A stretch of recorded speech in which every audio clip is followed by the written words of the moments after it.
This single trick jump in Mario Odyssey took me over 10 hours to land. What is this trick jump and why did it take so long? Well, let me explain.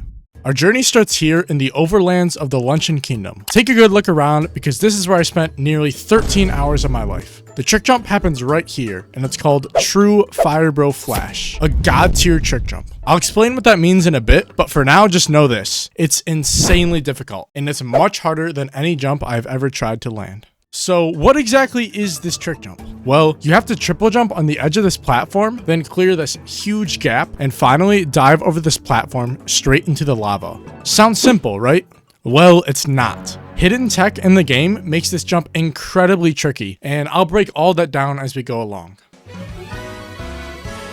On day one, I started attempting this jump, and my chat wasn't exactly supportive. They kept saying it was too difficult for me and that I should try easier jumps first.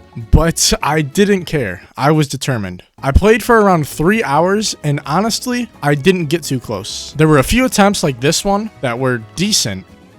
No, oh my, that was actually such a good attempt, but nothing that felt too promising. Even with such a rough start, I couldn't give up. Landing a god tier trick jump has been one of my main goals since I started, and I knew I could do it. I just needed a new source of motivation, and I found it in the trick jumping community's world ranking spreadsheet. To get on this list, you have to land either a god tier or a hell tier jump, the two hardest trick jumps in the entire game. Successfully landing one of these would put me on the list as the 125th best trick jumper in the world. That alone was enough to push me forward, no matter how many failed attempts it took. Now it's day 2, and I'm going to get into the more technical aspects of trick jumping and try to help you understand why this took me so dang long. First, we need to talk about a technique called the triple throw. You know the regular triple jump, right? Well, the triple throw is basically the same thing, but with Cappy. Here's how it works. Throw Cappy once. When he comes back, throw him twice. On the third throw, if you shake your controller, he returns to you super fast, giving you a bit of extra distance. And then for the triple jump sequence, here's what we need to do. We jump, throw Cappy, ground pound, roll, and then perform what we call a roll cancel. By throwing Cappy in the opposite direction and immediately jumping, we can cancel our roll and keep all of our momentum. Next, we do the triple jump, landing as close to the edge as possible.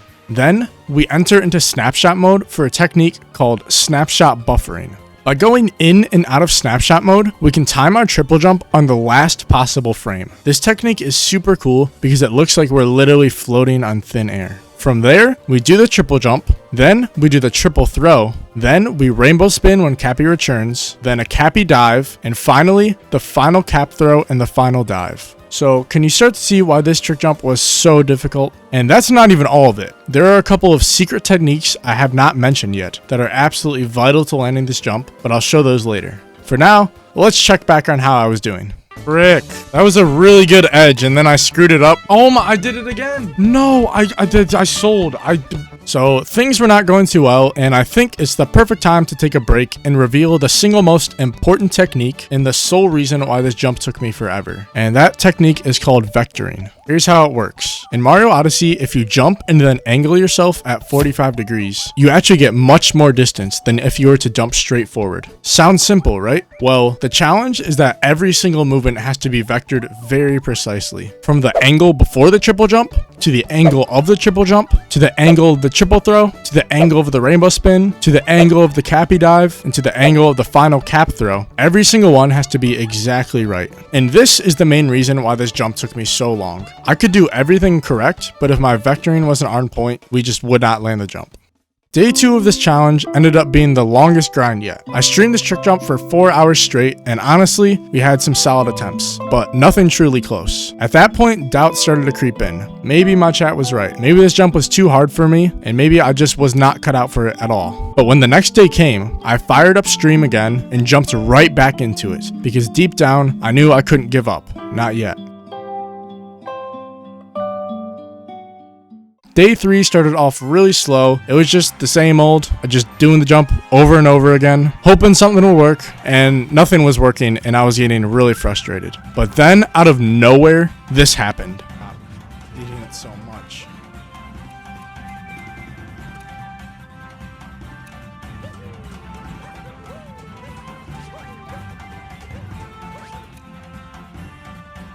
No! I still have no idea how that one didn't make it. We were literally floating on thin air. I swear I had to have been like 1 pixel away. Unfortunately, the rest of day 3 was rough. My attempts got worse and worse, my focus was slipping, and I had officially crossed the 10-hour mark. At the end of the stream, I even said this would be the last time I'd ever go for this jump. But thankfully, that was a lie, because a couple of days later, I was right back at it, grinding again. Now, I should probably mention the difficulty of this jump, because it's not necessarily the hardest jump in the game, but it still is very difficult. So trick jumps are rated on a scale from 0.5 to 10, where 0.5 are the easiest and 10 are the most difficult. But they're actually not the most difficult, because there are a difficulty called the elite trick jumps, and these go in order from low to mid to high to insanity to god to hell. So this was a god tier, the second hardest difficulty of jump in the entire game, except it's sort of not, because the god tier is also broken up into multiple categories. There's a low god, a mid, a high, and a top. And this was a low god, which is the easiest of the god tiers, but it is still very difficult because my hardest jump before this was an insanity elite, but it was a mid insanity elite. So I had never done a high insanity or a top insanity. So this was a pretty big jump in difficulty. But let's get back to the trick jump.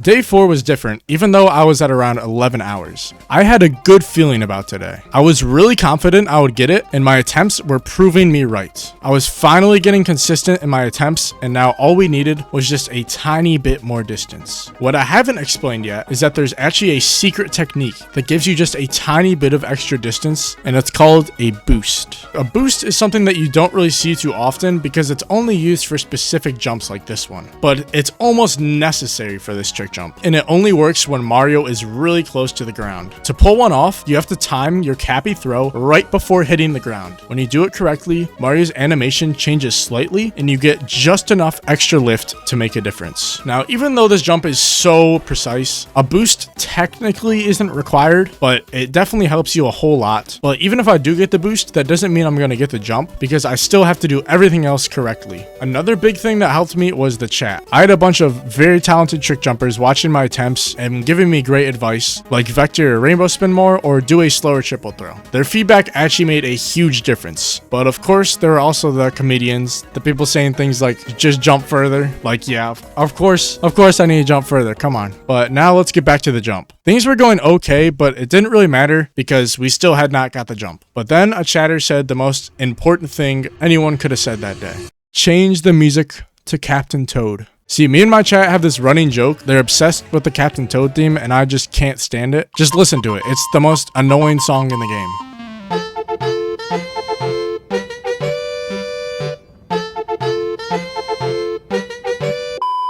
But for some reason, every time I've struggled with a jump and turned on that music, I've ended up landing it shortly after. I don't know why it works like that, but it just does. So since I was completely out of options, I pulled out the secret weapon. I opened the music player, hit play on Captain Toad, and just a few attempts later, I did the impossible.